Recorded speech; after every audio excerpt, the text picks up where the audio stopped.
భూములిచ్చిన రైతులకు నేటికి న్యాయం జరగలేదన్నారు మాజీ మంత్రి వడ్డీ శోభనాద్రీశ్వరరావు. మళ్లీ రెండో విడత భూ సమీకరణ పేరుతో భూములు తీసుకోవడం సరికాదన్నారు. ఇక 2 లక్షల జనాభా లేని అమరావతికి అంత పెద్ద రైల్వే స్టేషన్ అవసరమా అని ప్రశ్నించారు మేధావులు.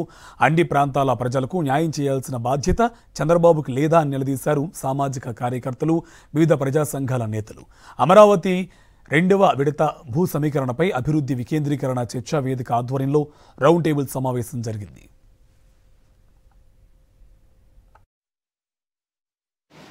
ఇప్పుడు మళ్ళీ 16,600 ఎకరాలు అమరావతి ల్యాండ్ పూలింగ్ 2 అన్నారు. ఈ 16,600 ఎకరాలు దేనికి కేటాయిస్తారో తెలుసా అండి? కేవలం Amaravati railway line, railway station, smart industries 2,500 ఎకరాలు, రైల్వే స్టేషను రైల్వే లైన్కి 1,500 ఎకరాలు. తర్వాత ఇప్పుడు ఇంకా 2 లక్షల జనాభా లేనటువంటి అమరావతి 29 గ్రామాల వారికి సంబంధించి 1000 ఎకరాలలో రైల్వే స్టేషన్ కడతాము అని చెప్పి నారాయణ గారు అంటున్నాడంటే ఇదే మాట మామూలుగా అయితే మనం ఏమంటాం, పిచ్చాడు ఎవరో మాట్లాడుతున్నాడు రా అంటాం. అవునా? 2,500, 1,500, 4,000 ఎకరాలు. 4,000 ఎకరాలంటే నారాయణ గారి లెక్క ప్రకారంగా 16,000 ఎకరాలు రైతుల దగ్గర నుంచి తీసుకోవాలి. అదే ఇప్పుడు జరిగింది. అగ్రో బేస్డ్ ఇండస్ట్రీస్ మంది వ్యవసాయ ఆధారిత రాష్ట్రం.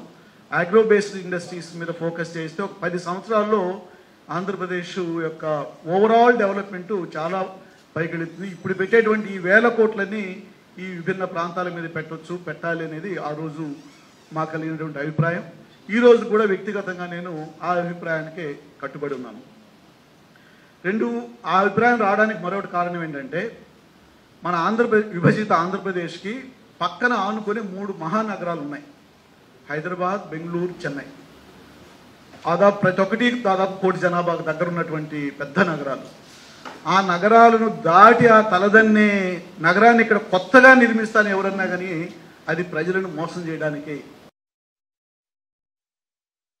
ఈరోజు అమరావతి రాజధాని, ఆంధ్రుల రాజధాని, ఆంధ్రుల కోసమే అమరావతి రైతులు ఇచ్చినటువంటి త్యాగం అని అనుకుంటున్నాం. కానీ 3 పంటలు పండేటువంటి అమరావతి గ్రామాలని, అమరావతి పొలాలని తీసుకోవడమే ఒక పెద్ద తప్పు అయితే, అక్కడ ఉన్నటువంటి ఇందాకే అన్నారు అమరావతికి మళ్ళీ 2వ భూసేకరణ జరగకపోతే ఇది ఒక మున్సిపాలిటీగా ఉంటుందని చెప్పి మన ముఖ్యమంత్రి గారు సెలవు ఇచ్చారని. కాదండి, మున్సిపాలిటీ కాదు, ఇది ఒక పంచాయతీగా మిగలబోతుంది. ఈరోజు 2వ దశ, 3వ దశ ఎన్ని దశలు ఉంటాయో ఎవరికీ తెలియదు. 44,000 ఇప్పుడు మనం అంటున్నాం. తుది దశ లేదు ఎక్కడ. సెకండ్, థర్డ్ అందరూ చెప్తున్నారేమని, రాజధాని అమరావతి అభివృద్ధి అన్స్టాపబుల్ అంటున్నారు. నా ఉద్దేశంలో అభివృద్ధి అన్స్టాపబుల్ కాదు, భూములు లాక్కోవటం అన్స్టాపబుల్, భూ సమీకరణ అన్స్టాపబుల్గా సాగుతుంది. రేపు ఎక్కడికి అవుతుందో తెలియదు. తిరిగి వచ్చేది కూడా 2 ఏళ్ళు అవుతుంది కదా, సంవత్సరం దాటిపోయింది. ఈ రోజుకి కూడా ఇక్కడున్న రైతులకు, భూములు ఇచ్చిన రైతులకు కానీ, ఇవ్వబోయే రైతులకు కానీ ఎవరికైనా కనీస సమీప భవిష్యత్తులో ఈ ప్రాంతం అభివృద్ధి చెందుంది, మా ముందు తరాల వాళ్ళు ఇక్కడ బాగుపడతారు, ఉద్యోగాలు చేసుకుంటారు, ఇక్కడికి అనేకమైన ఉద్యోగాలు వస్తాయి అన్న నమ్మకం ఏమన్నా ఉందేమో చెప్పండి నాకు.